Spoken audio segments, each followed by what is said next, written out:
I'm glad that our members are asking about this, kahit alam ko na sila'y nahaharap sa kalagitnaan ng challenges financially due to pay cuts, unpaid forced leave, and layoffs.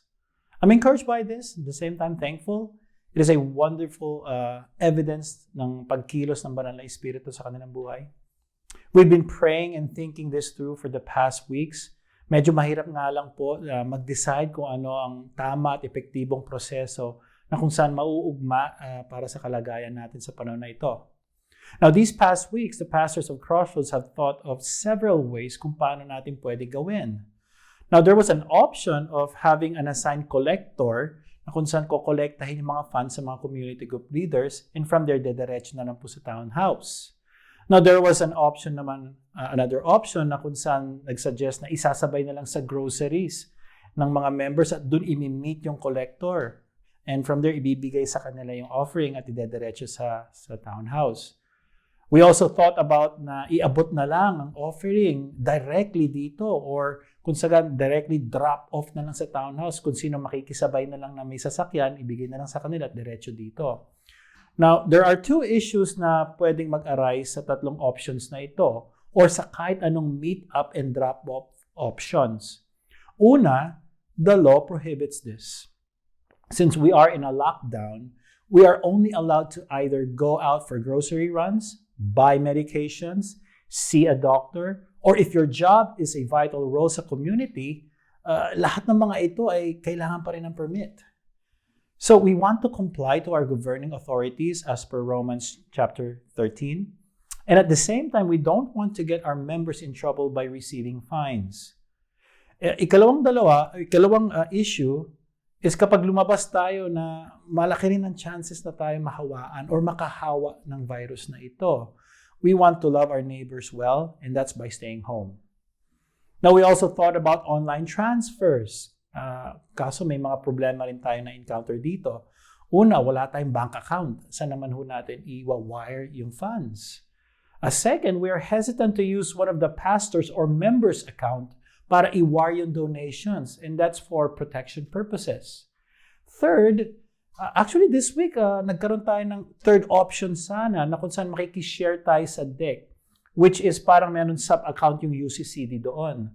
The plan was wiring ang donations account nila, tapos i-indicate na lang natin na ito'y galing sa Crossroads. Tapos by the end of the month, ang gagawin po nila is susulatan nila tayo ng check, ibibigay sa atin, tapos i-encash na lang natin sa bank. That sounds like a pretty good deal sana. But the problem is, they just offered itong process na ito sa isang malaking church din. And adding another church would add difficulty and complications sa administrative tasks nila. So we decided to be a brother sa kanila and not to pursue that plan na ito to spare them yung hassle. And so the pastors of Crossroads agreed na pansamantala na mag-envelope system po muna tayo. Ang envelope system is yung kapamamaraanan na kung saan kukunin natin ang ating offering at saka benevolence, ilalagay sa white envelope, isi-seal po natin, tapos ilalagay na natin kung anong buwan yon. And once we have figured out a better way to collect yung donations, we will inform our members as soon as possible. This also exercises our faith and reliance sa Panginoon in this process.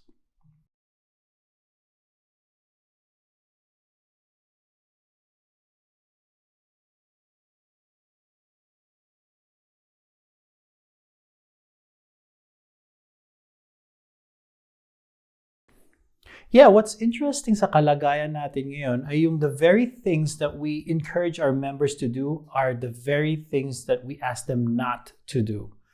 You know, like gathering together every week sa church, do intentional one-to-one discipleship meetings, visit the sick, and then personal evangelism. We believe na primary responsibility ng elders is to shepherd and care for the flock of Christ through prayer, teaching the word, and equipping the church to do the work of ministry. Now, since we are limited personally sa meetings, ang temporary way na naisip ng mga elders for caring yung mga members and growing them in fellowship is mostly sa online platforms. Sa paanong paraan, we have 4 ways. Unang-una, by recording sermons and teachings. We have a dedicated team who are working hard every week para mabuo ang mga videos na ito. And the elders are planning to add more online teaching kung hindi pa magbabago ang ating sitwasyon. Second, pastoral care. The members of the church are divided into 4 groups. Each group ay may naka-assign na elder. Each elder will reach out sa mga members in their group to provide counseling, prayer, and ministry through the word. Ginagawa po namin ito through calls, WhatsApp, emails, and even Zoom meetings. And after a week, there will be a rotation ng groups at ibang elder naman ang magfa-follow up ng bawat group. Third, another way is through community group Zoom meetings. Ang kagandahan lang po dito, ang mga participants are not bound sa location. They can invite non-Christian friends to the meeting in hopes that one day that they would come to the saving knowledge of Jesus Christ. Fourth and last, and this is pretty recent, the elders had thought about creating a ministry that will practically meet the needs of our members. We call it member care.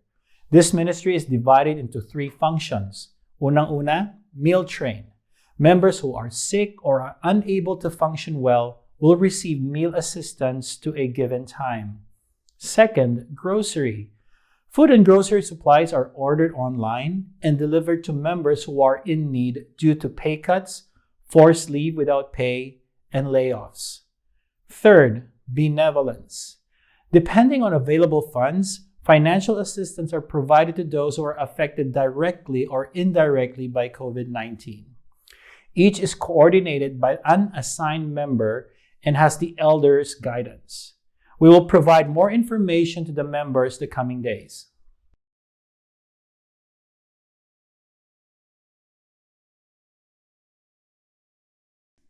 As a church, we are facing a new norm, and the transitions are quite abrupt. All of us at one point struggled to adjust or are still adjusting as we speak. We have been deprived some means of grace to publicly gather together as one body, but at the same time, we are thankful sa providence ng Panginoon in allowing us to momentarily minister or meet one another in a very unique way. Oh, how we all long for that day na magkakasama tayo ulit, gathering in one service, worshiping and encouraging one another.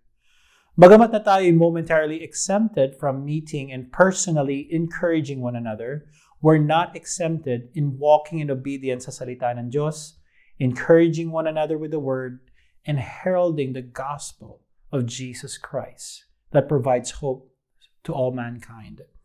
May our living during this time would adorn the gospel of Christ to the watching world.